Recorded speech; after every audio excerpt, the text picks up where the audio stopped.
As Russia's surface-to-air missile system haven't lived up to their claims, no SAM system is perfect, as a small nimble FPV drone flying close to the ground can be hard to detect and leave little room to react.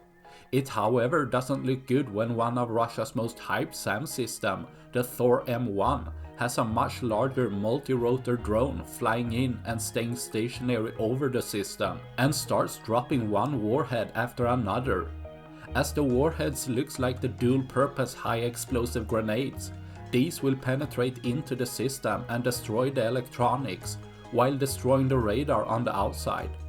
While even after the second grenade, the system is most likely destroyed, the drone operator wants to make sure the system is destroyed, and drops 6 grenades with at least 5 hitting the target good, making sure to destroy another of Russia's SAM system, leaving one less for tomorrow.